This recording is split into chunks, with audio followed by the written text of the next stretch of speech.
Good morning, everybody. That was the One Korea Orchestra playing Tchaikovsky's Sixth Symphony. Mornings with Aeschylus. Today we return to our discussion of Aeschylus's three plays, the Agamemnon, the Libation Bearers, and finally, the Eumenides. In our previous lesson, we spoke about the way in which Aeschylus raises the stakes of the conflicts in his work. And though we start with the conflict between Agamemnon and Clytemnestra, we don't want that, and we don't want that, and we don't want that, though we started with the conflict between Agamemnon and Clytemnestra, it turns out that the story that we start out looking from the perspective of the lens of the Odyssey, and many of the characters in the beginning of the play, in the first play, see things from that perspective. Clytemnestra also kind of tricks us or tricks the audience into thinking that she is seeing herself like Penelope, quiet at hall, when in fact she is planning the brutal murder of her husband, Agamemnon. But as we were talking, we saw that, and we'll follow this through in a minute, that by the time that we get to the Eumenides, the conflict is not only between Clytemnestra and the long gone Agamemnon. In the Eumenides, Clytemnestra is also dead. She's been killed by her son. But the battle is now not only between humans, between men, but between the gods, between Apollo, the young Olympian god, male Olympian god, and Clytemnestra and the Furies, the feminine older gods, also called the Furies, who in the course of the last play transform from the Furies into the Eumenides. In the course of this, as we were discussing last time in our previous lesson, Aeschylus has that one-word sentence, each claim meets counterclaim, period, justice, period. And with that one word, Aeschylus is signaling to us that he's really thinking about what is justice, and what is justice when there are multiple claims. In Odysseus, in the Odyssey, I gotta get a cup of coffee. Hang on one second, I'll be right back. And by the magic of technology, we're back. So with that one word, justice, Aeschylus is considering what is there a possibility of justice is there a possibility of justice and not just revenge? Aeschylus really pushes the point at the end of Agamemnon, when Aegisthus, he casts out his nets. We recall at the beginning of the play, the chorus talks about Zeus having cast his nets on Troy. That was the story of their justice, Greek justice over Troy. And now Aegisthus uses the very same language to talk about his personal justice. So we feel all of that in the one word justice that the chorus says at the end of Agamemnon. And we wonder if there is, in fact, a possibility of justice. As we said, Odysseus, his work, the Odyssey, focuses on the household, on Ithaca. And the Oresteia, and this is the great and really Athenian nature of this play, focuses on the city. In later epics, just as a coming attraction, once we get to Hebraic epics, and by Hebraic epics, I mean Christian epics, Dante's Divine Comedy, but even more than that, the work that we will be looking at really carefully next year, Milton's Paradise Lost, is not only about the household, not only about the city, but it's really about all of mankind. And that's an enormous change and development in the epic. For us, however, we are talking about the city and the possibility of justice when it's not just one household, when in fact there are competing claims. So let's review where we are when we get to the third play in the trilogy, the Eumenides. And we'll talk about that dichotomy, that opposition, which we mentioned in our previous lesson, and the way in which the battle between not only men and gods is also defined in terms of gender and different kinds of bonds. So let's just review it together. So Agamemnon, when he's stuck at Troy and can't come home, and Artemis is keeping him in and demands a sacrifice, he violates the blood bond, killing his daughter Iphigenia in defense of the social bond, allowing his shipmates to come home. Again, he violates the familial bond, the feminine, on behalf of the masculine bond, the social. Now, what happened? That's before the play, right? That's the skeleton in Agamemnon's closet. Now, Clytemnestra, what does she do? She violates her marriage with Agamemnon, and as we spoke about before, the marriage is a social bond, right? Because it brings different families together. So she violates the social bond, defending the blood bond. She's upset about the killing of her daughter. Now Orestes comes on the scene, and he, masculine, defends the violation of the marriage bond, the social bond. He upholds it. I mean, he's defending it, and he violates the blood bond in the process. That is, he violates this filial blood bond with his mother in order to defend on behalf of the violated social bond that his father suffered at the hands of his mother. So masculine, social, feminine, familial, and then finally we get to the third play. And in this third play, Orestes goes on trial. This is the Oresteia. Orestes goes on trial, and he will be defended by the younger Olympian god and the masculine god Apollo, while the Furies, as we'll see, they are working on behalf of the feminine, the violation of the familial bond, that is Clytemnestra. The Furies are these very, very old female gods. Why is that important? Because they are the goddesses of vengeance. Their job is to revenge somebody who has nobody to take vengeance for them. And at the beginning of the Oresteia, of the Eumenides, Clytemnestra, the ghost of Clytemnestra, comes on stage, and she sees the Furies who are sleeping. And this is, again, in the Fegel's translation, line 98, how can you sleep? Awake, awake. What use are sleepers now? I go stripped of honor, thanks to you alone among the dead. And for those I kill, the charges of the dead will never cease, never. I wander in disgrace. I feel the guilt, I tell you, withering guilt from all the outraged dead. But I suffer too, terribly from dear ones, and none of my spirits rages to avenge me. I was slaughtered by his matricidal hand. See the gashes, she shows her wounds, carve them in your heart. The sleeping brain has eyes that give us light. We can never see our destiny by day. And after all my libations, how you lapped the honey, the sober offerings poured to soothe you, awesome midnight feasts I burned at the hearth fire, your dread hour never shared with gods, all those rites, I see them trampled down.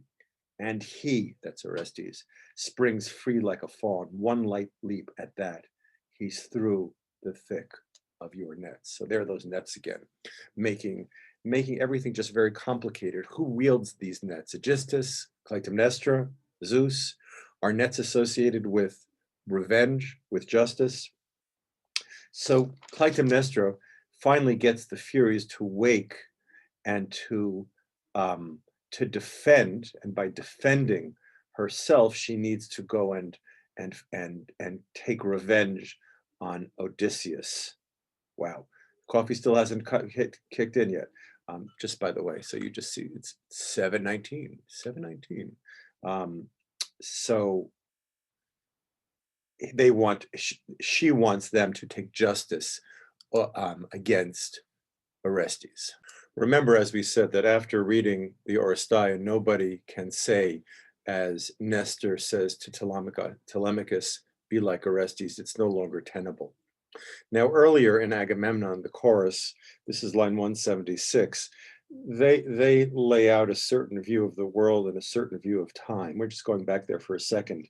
Zeus has led us on to know, the helmsman lays it down as law, that we must suffer into truth.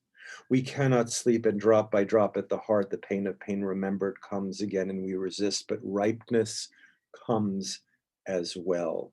We suffer into truth, but ripeness comes as well. So the chorus has this abiding belief that suffering ends in truth, that time, and we'll speak a lot about time, we already have, that time is the agent of revelation. Of course, I'm speaking in Hebraic terms, Christian terms here, that time gets, the truth is revealed over time, but it's present here in its Greek form. Once again, Zeus has led us on to know, the helmsman lays it down as law, that we must suffer into truth. We cannot sleep, and drop by drop the heart, the pain of remembered comes again, and we resist. But ripeness comes as well. Shakespeare's King Lear will say ripeness as all. This metaphor is an abiding metaphor in Shakespeare in all of his plays, including his comedies, the notion of time as a ripening agent. We suffer into truth. I mention this here because Orestes, in line 275, he's at Apollo's shrine purging himself. It's kind of like you'll forgive this reference for those of you who get it, will be appreciated. It's like the Uman, the Uman in the Ukraine of the Greek world. He's going to Apollo's shrine, purging himself, and under the protection of Apollo, he will be purged of his sins. So Orestes shows up, we see him, and he says, this is line 275, I have suffered into truth. It's very interesting the way every character keeps on appropriating this version of time for themselves. It's not that we suffer into truth, and that's the question really. Is there a possibility of a notion of time which includes everybody? In the Odyssey, there is none, right? Because the suitors lose, and for Odysseus, he suffers into truth. It describes Odysseus. However, in the Oresteia, everybody's got their own vision of what kind of truth time will reveal. Each has their own vision of truth or justice, which to us looks a little bit like revenge. So Orestes proclaims proudly, and I like to think of who would be the cast member for Orestes. I don't think he's a sympathetic character. He says, I have suffered into truth. Well, I know the countless arts of purging, where to speak, where silence is the rule. In this ordeal, a compelling master urges me to speak. He looks at his hands. The blood sleeps. It is fading on my hands. Baruch Hashem, right? He feels better. The stain of mother's murder washing clean. It's funny. I mean, he's saying all of this, and meanwhile, the terrifying Furies are, I think they're even on stage or waiting to come on stage, just waiting. The Furies, just a few lines later, say, no, you'll give me blood for blood. This is line 263 in the Eumenides. No, and they're talking to Orestes. No, you'll give me blood for blood, you must. Out of your living marrow, I will drain my red libation. Notice the way Aeschylus just packs these words with meaning. Libation bearers, right? That's the offerings that are given to the gods. But here, I will drain my red libation, the blood, out of your veins. I suck my food, my raw, brutal cups. And in the meantime, Orestes sitting there, I don't know, in like some kind of magical halo. I have suffered into truth. He keeps on going. Mine is a long story. Yeah, we know everybody's story is long in the Greek world. Mine is a long story, but he's modeled again on Odysseus in some sense. The long story, if I'd start with the many hosts I met, that's totally Odysseus, right? I'll read it again. Mine is a long story. If I'd start with the many hosts I met, Odysseus meet host, I lived with, and I left them all unharmed. Time refines all things that age with time. So this belief for Orestes that time is going to refine things. He suffered into truth. He's purged. And at the end of this long speech, he says on line 298, set me free from all of this. And we've really seen this set me free from all of this in many different contexts. The messenger at the beginning of the play, not the messenger, the watchman. Then there's a messenger, a herald. All they want to do is say, let's finish with this. It's like they're saying, let's finish with history. Everything before this has been pain and suffering. Set me free from this. So Orestes is here looking for his own personal salvation. But we should know, and we already do know, that the Odyssey, that the Oresteia is not the Odyssey. And Orestes is no Odysseus, no Telemachus, and that his personal salvation, whatever it will be just a personal salvation because other people have claims. Clytemnestra has claims, the Furies have claims, and they want blood. So the question that Aeschylus is asking, and we return to this, is how do you get out of the cycle of vengeance and the cycle of blood? How does it stop? The Furies are the anti Homeric force, the anti-Odyssean force. Here is, and you'll see what I mean in a second. This is line 365. They get these very, very long speeches that are repetitious, and Aeschylus is not just falling asleep on the job. The repetition is like an incantation, like a song over and over again. Mine is the overthrow of houses. Yes, when warlust reared like a tame beast seizes near and then down on the man we swoop. There's a lot of I's in the Oresteia, extra credit for people who can perform the I properly in class. Down on the man we swoop, I for all his power, black him out for the blood still fresh from slaughter on his hands. Let's read it down 382. Down he goes, sensing nothing, blind with defilement. Darkness hovers over the man, dark guilt and a dense pall overhangs his house. Legend tells the story through her tears. In Odysseus, it's the return to home, it's the building up of houses and the Furies. Mine is the overthrow of houses. At the beginning of the play, we see these images of lightness and salvation. Down, but here the Furies say, down he goes, sensing nothing, blind with defilement. Darkness hovers over the man. Not lightness, not salvation, not home, but darkness and death and the destruction of home. And they go on to say, line 392, so the center holds. We are the skilled, the masterful. We, the great fulfillers. That's why it's so important to just go back to and emphasize that passage that we just read about rightness, this idea that we suffer into truth. But here it's the Furies who say, we are the fulfillers. We are the agents by which things come to the end. That's not a happy vision. That's not the vision of the Odyssey, in which the gods' will or agency brings Odysseus home. He suffers into truth. But now the Furies say, we are the great fulfillers. We will bring the end. We will bring ripeness. Of course, that ripeness for the Furies is death. Who is the perfect nominee? Who is the perfect person, as it were, to mediate between these different kinds of claims? Who is the figure who is connected to the gods, in fact, is a goddess herself, but also finds herself among men?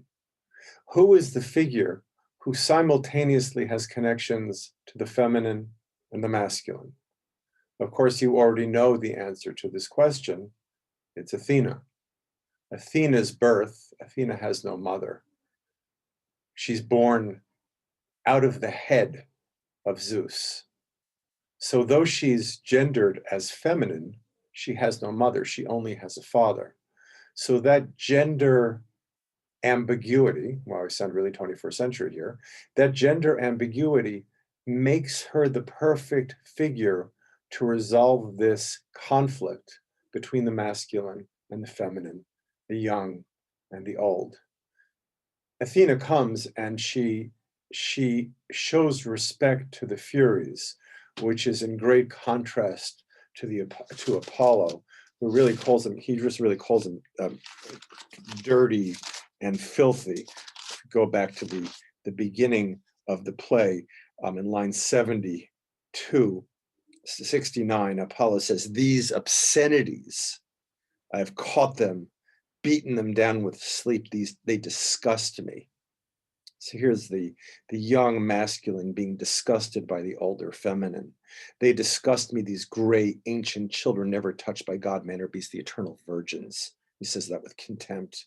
Born for destruction only, the dark pit, they range the bowels of earth, the world of death loathed by men and the gods who hold Olympus.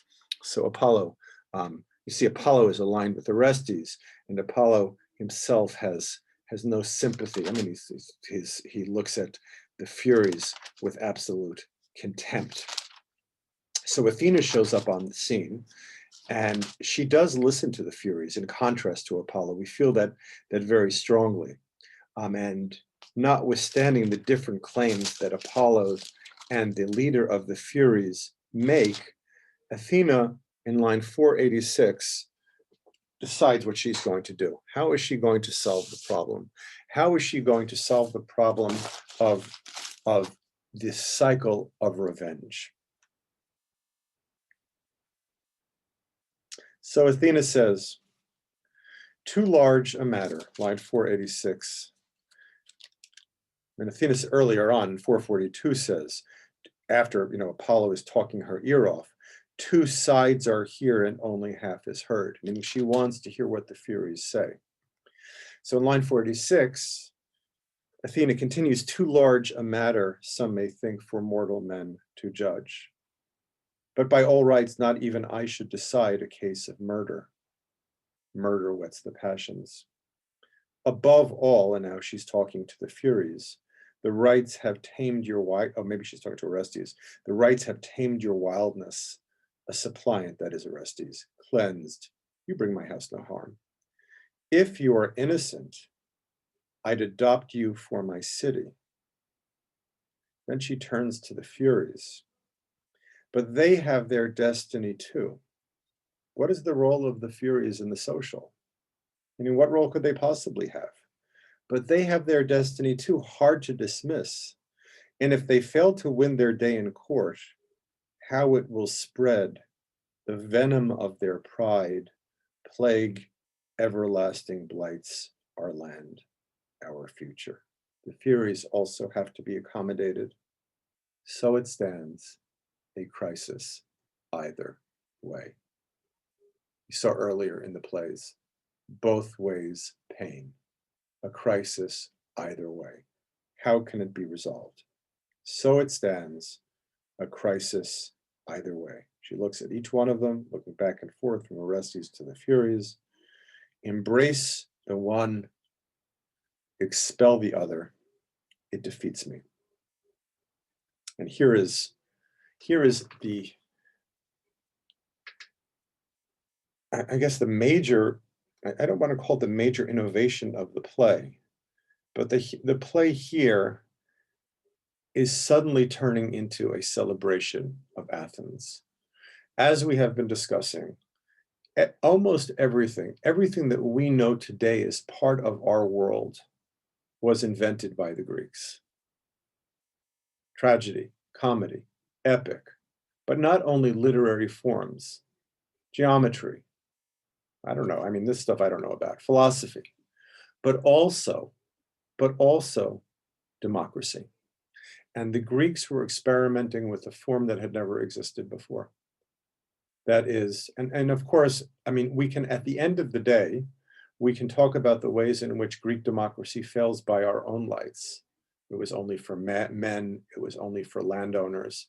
So it obviously fails by our own lights. But Greek democracy allows for the possibility of democracy that we now enjoy. And suddenly the Athenians who are sitting in the audience, who are watching these plays, who have watched all three of these plays, are suddenly being addressed as Athenians. And they are now understanding that the plays that they have been watching are a history of themselves.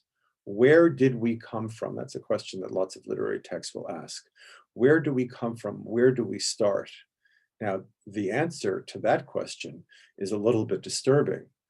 What comes with what the next speech that Athena makes also is not about where we are in the present, but where we were. And where we were for the Greeks is a history of bloodshed, revenge, and endless killing. But where we are now, and we have to ask the question, how is it possible that this moment of Greek democracy that's about to be celebrated, how is it possible that it comes from the bloodshed that precedes it? But let's read the text first. But since the matter comes to rest on us, I will appoint the judges of manslaughter, swear them in, and found a tribunal here for all time to come. So Greeks in the audience would look up and they would see a hill called the Areopagus, which for them was the seat of justice. Athena would point towards it and she would say, swear, I will appoint the judges of manslaughter, swear them in, and found a tribunal here for all time to come. So very quietly and very subtly in the Eumenides, Athena introduces a system of justice. How do you mediate between the competing claims of Agamemnon and Clytemnestra, of Clytemnestra and Orestes, of Orestes and the Furies, of Apollo and the Furies? It's an interesting, really, the justice in the Oresteia is coming down to earth. It's an incredible play, right? Justice is coming down to earth, that now men are being appointed the judges of manslaughter. And she picks the finest men of Athens.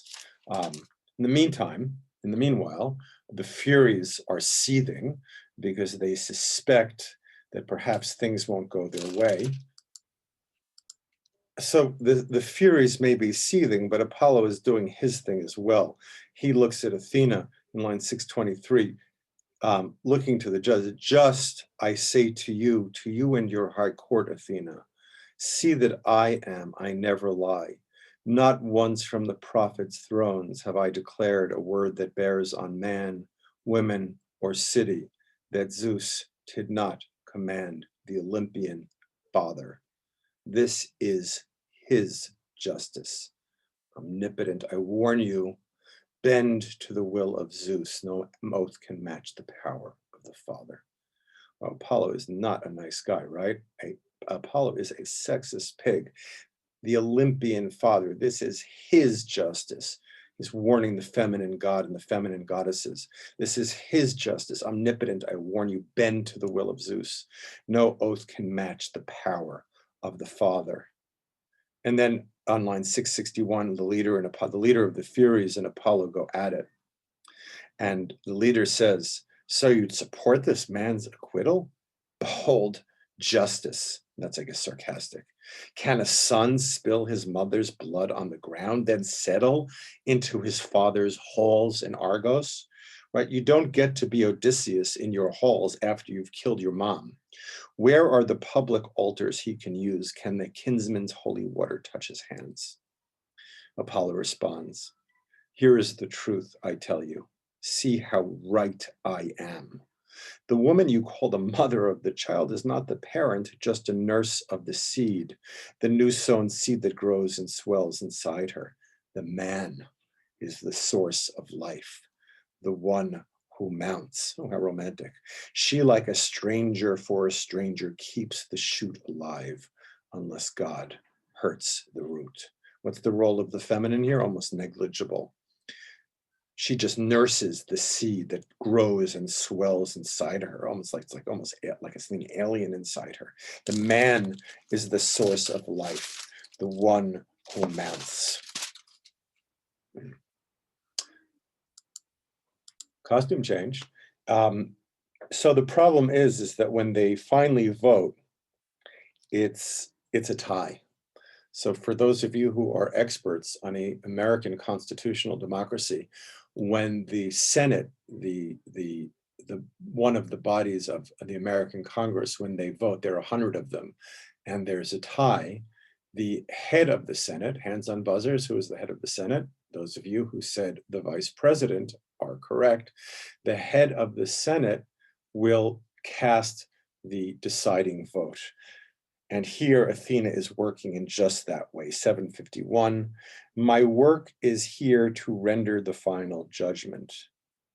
And here the goddess does participate in human justice. Who do you think is going to win in this one? Orestes, I will cast my lot for you. No mother gave me birth. I honor the male in all things but marriage. Yes, with all my heart, I am my father's child. I cannot set more store by the woman's death. She killed her husband, guardian of their house. Even if the vote is equal, Orestes wins. So Orestes celebrates, and oh, Pallas Athena, you saved my house, blah, blah, blah. He's psyched up. I was shorn of the fatherland, but you reclaim it for me.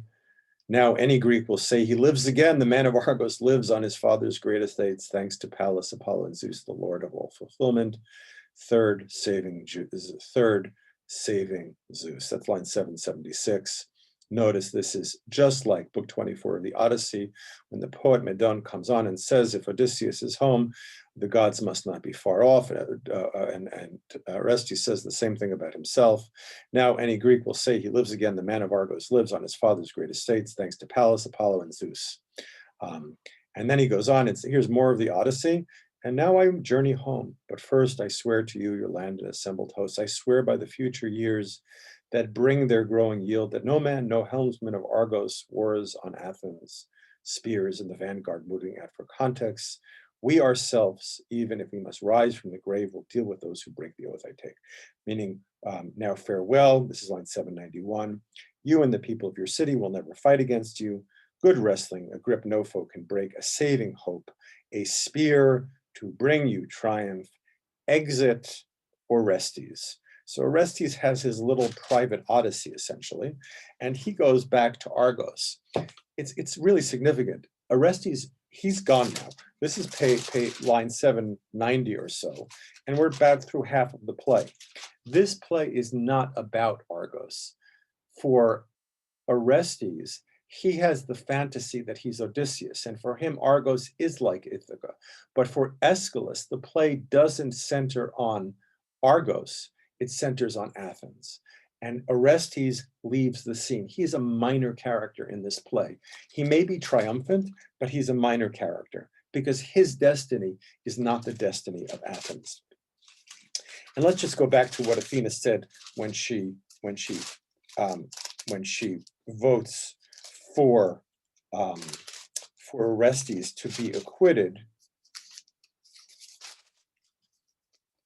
She says, I honor the male in all things but marriage. Let's just think about that. What does that mean? I honor the male in all things but marriage. As we'll see in a bit, the Furies, they're kind of bribed by Athena. They're not really bribed. And it's another very interesting thing by the play, is that the magic and violence of the Furies gives way to the persuasion of Athena. Let me persuade you, she says. And this is an important transition from a society that's based on revenge to a society that's based upon justice. Now the currency is not violence, but the currency is language and discourse. Let me persuade you. Athena tries to persuade the Furies to become part of Athens. Orestes does not become part of Athens. The Furies do become part of Athens, and they do so from transforming from the Furies to the Eumenides, the kindly ones. How does that transformation take place? And moreover, what is the role of the Furies in Athens? And moreover and further, what does the history, the bloody, revengeful history of the past have to do with the justice of Athens? So the persuasion of Athena, or at least part of it, is to the Furies, you will be in charge of marriage. I honor the male in all things but marriage. Remember the sexist Apollo who talks about the way the seed creates the male. It's the father, the father, the father. I honor the male in all things but marriage. Now we recall in our picture here, right? The feminine is associated with the family bond. What is the bond that Athena gives to the Furies to be guardians of. We'll see that that's later in the play. She finally convinces them. You notice, I'm not saying bribes anymore. She convinces them. They get to be the guardians of marriage. They become the guardians of the social. I'll think about this for a minute. If we pull back a little bit and we can think about Aeschylus writing to contemporary Athenians, part of, forgive the term, the message, and there are billions of messages in this play and they're so complicated, but part of the message of this play seems to be that the social, when it is governed entirely by the masculine, becomes like Apollo, one-sided, murderous, violent. And when Athena says to Orestes, I honor the male in all things but marriage, and allows the Furies to turn into the Eumenides, it seems to be that Aeschylus is suggesting that the social needs the feminine. That is, when the feminine is limited to the familial, that's also problematic. It turns to revenge. But when the feminine is used for the social, it makes Athens strong. Orestes is irrelevant. The Furies must be incorporated into Athens. The feminine must be incorporated into Athens. What does it mean to say that you incorporate them into Athens? And that goes to the question of, how do the Furies turn into the kindly ones? Well, it turns out the Furies are kind to Athenians, but their violence, and their violence is still there, their violence is not used against Athenians, but it's used as a form of protection against other states. All states, surprise, we live in a real world, all states are based to some extent upon violence. Internally, there's the threat of violence against those who break laws, but externally, in order for the state to protect itself, it needs violence. So the Furies, they become convinced by Athena to become the guardians of Athens, not just the marriage bond and the social, but Athens itself, to protect Athens from outsiders. And here's Athena, this is line 841, let me persuade you. The lethal spell of your voice, never cast it down on the land and blight its harvest home. Lull asleep that salt black wave of anger, awesome, proud with reverence, live with me. The land is rich and more when its first fruits ordered for heirs, and the marriage rights are yours to hold forever. You will praise my words. So here we just see what I just mentioned, marriage rights, and they will be given reverence. This is line 890. No, I will never tire, Athena again, of telling you your gifts, so that you, the older gods, can never say that a young god and the mortals of my city drove you out outcast, outlawed from the land. But if you have any reverence for persuasion, for language, for justice, for a legal system, the majesty of persuasion, the spell of my voice that would appease your fury, oh, please stay. It's interesting, there's a kind of transition. There's Athena talks about the spell of her own voice, which is magic, but there's a transition from magic, the powers of magic, the non-linguistic powers of magic, to persuasion. Oh, please stay. And the leader says to Athena, Queen, this is line 902, Queen Athena, where is the home you say is mine to hold? And here's Athena, great line, where all the pain and anguish end. Accept it. And if I do, what honor waits for me? That's the leader. No house can thrive without you. No house can thrive without you.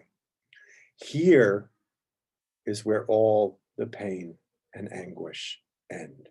in a way, there is a similar ending to the Odyssey, but where the Odyssey ends with the marriage, as it were, the reunion of Penelope and Odysseus, here the Furies, they are not only coming to give their approval to one marriage, right? Orestes is gone. The nominee for that is gone, but to all marriages.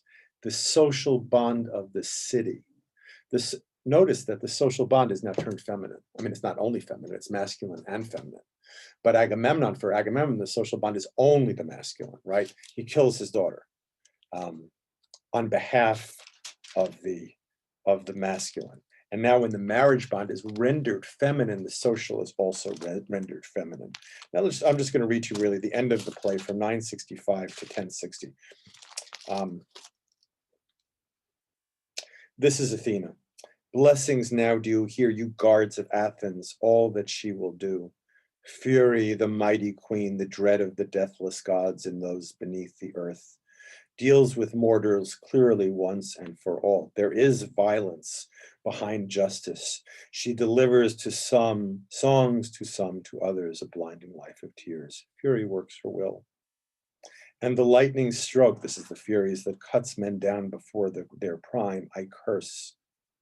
But the lovely girl who finds a mate's embrace, the deep joy of wedded life, oh, grant that gift, that prize, you gods of wedlock, granted goddesses of fate, sisters born of the night, our mother, spirits steering laws, sharing at all our hearts, at all times bearing down to make our lives more just. All realms exalt you, highest of the gods.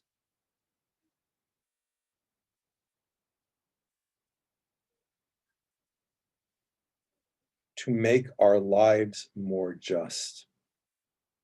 Where does justice come from? So the Athenians who are watching this play are understanding where they come from. And the world of justice does have its ties to the earlier world of vengeance and violence. Justice is based upon violence, but it's also based upon the turning of violence. I'll be Freudian here. The sublimation of violence into justice. You take those powers of violence and you use them for good. Here's Athena again. Behold my land, what blessings fury kindly gladly brings to pass. I am in my glory. Yes, I love persuasion. Athena's saying, I love civilization. She watched my words. She met their wild refusals, thanks to Zeus of the councils who can turn dispute to peace. He won the day, the feminine, the masculine coming together. I guess the question, speaking of Freud, the question is, what do you do with the Furies? Or in Freudian terms, what do you do with desire? What do you do with all of the powers of the self, of the individual, of the culture that work against culture? What do you do with it? What do you do with those powers?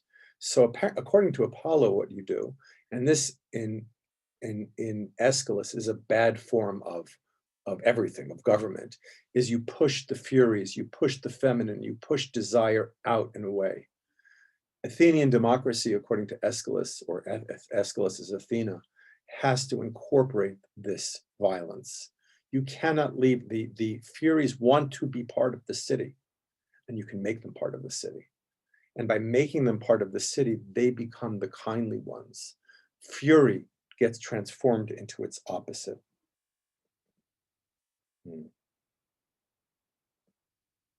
Let's skip to now to 1010.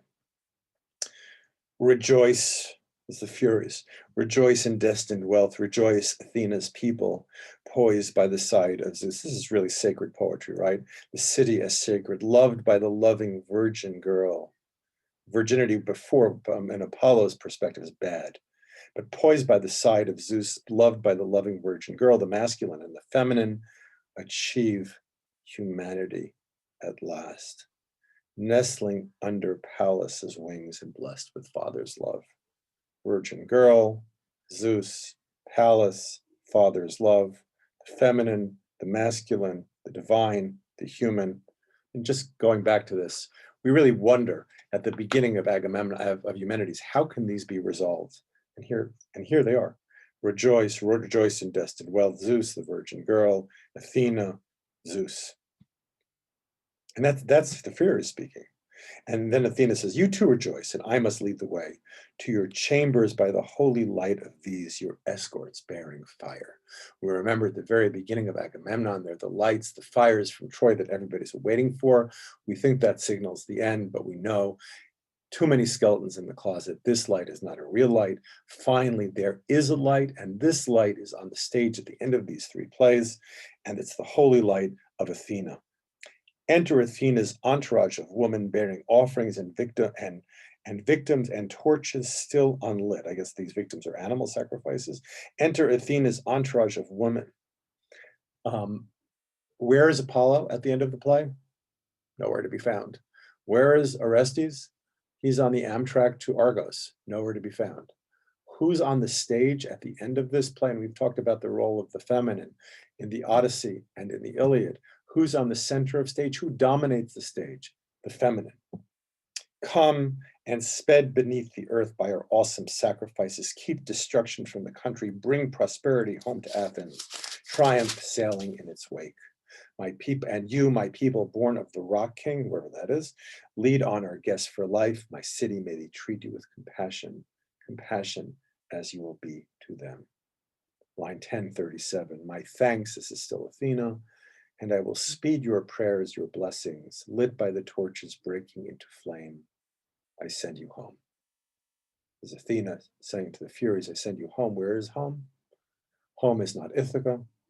Home is the Areopagus, the seat of justice. Home is Athens. Home to the core of earth, escorted by these friends who guard my idol duty bound. Athena's entourage comes forward. That's the stage direction bearing crimson robes. So they're wearing these red blood robes. Why is that significant here? Well, first of all, the people who were not full citizens of Athens but who took part in the rites of Athens, wore red garments, red robes. But we've also seen the way in which the flowing red carpet that Clytemnestra puts out for Agamemnon have now transformed into the blood red robes of justice. It's an incredible play, right? Praise them, let the torch move on, so the love this family bears towards our land will bloom in human strength from age to age. Athens has a future. When the past is incorporated into the present, there is a future. So now the stage is blazing. Again, it's very hard to imagine a production of this because the ending is meant to be so powerful and intense. But maybe you can imagine the flames rising up from the stage, torches blaze, a procession forms. And then the women of the city are on stage. Remember, there were no women in the beginning of the play. The first chorus in Agamemnon were all male. Now, no men to be found, the women of the city, on, good spirits born for glory, daughters of night, her children always young. Now under loyal escort blessings, people of Athens, sing your blessings out. I don't know what book of the Hebrew scriptures this is like parts of Isaiah, but this is really a sacred song in praise of Athens. And we have to kind of get rid of this assumption that literature doesn't have a sacred aspect. This for sure is sacred. This is Greek sacred literature. Deep, deep in the first vaults of earth, sped by the praise and victims we will bring, there's still sacrifice. Reverence will attend you. Blessing now, all people, sing your blessings out. You great Furies, bless the land with kindly hearts. The Furies have transformed into the Eumenides. You awesome spirits, come exalt in the blazing torch, exultant in our fires, journey on. Again, the idea of a future. Cry, cry in triumph, carry on the dancing on and on. This peace between Athena's people and their guests must never end. All-seeing Zeus and fate embrace Down they come to urge our union on. Cry, cry in triumph, carry on the dancing, on and on. Zeus and Fate embracing. I have to think more about that one, but they both come down. Zeus, the god, comes down to urge our union on. Athens is not just a powerful city, it's a city blessed by the gods. Cry, cry in triumph, carrying on the dancing, on and on. We remember the dancing from the shield of Achilles in book 18, the circle of the shield, the dancing that surrounds all of the two cities and all of the actions that's represented on Achilles' shield. The dancing is the final beauty of the mixture of the masculine and the feminine. And even though the Iliad, that's not realized, it finally is realized in the Odyssey. And here, Aeschylus, he's read the Odyssey, he's read the Iliad. He's giving his own version of dancing. And this dancing is not on the shield of the hero. This dancing is on the stage. It's the dancing of women dancing on and on. It's interesting, the women take central stage. It's not like we saw in the Shield of Achilles, the men and the women, the men have their decorative swords at their sides. But here, the dancing of Athens is the feminine. And the dancing of Athens, which is the feminine, it's the feminine that will protect the social bond of Athens. It's the feminine that gives Athens a future. The feminine has, obviously, its dark side. Clytemnestra is unlike any character we've met before. But Clytemnestra and the Furies are indispensable to Athens. If you want to have justice, there has to be violence. But justice, and here we'll just conclude by seeing the way in which Aeschylus takes the Homeric inheritance, loves it, cherishes it, uses it, but totally transforms it. Because in Ithaca, Odysseus and his friends celebrate. When you watch the end of the Oresteia, when you're sitting in the audience, you're an Athenian, and in a way we're all Athenians. We really are in some sense. We'd like to remain so. As long as democracy continues to exist, we remain so. We're sitting in the audience and seeing that it's the force, and we're sitting in the audience, and it's not just one household that's celebrating. We are all celebrating. Yalla.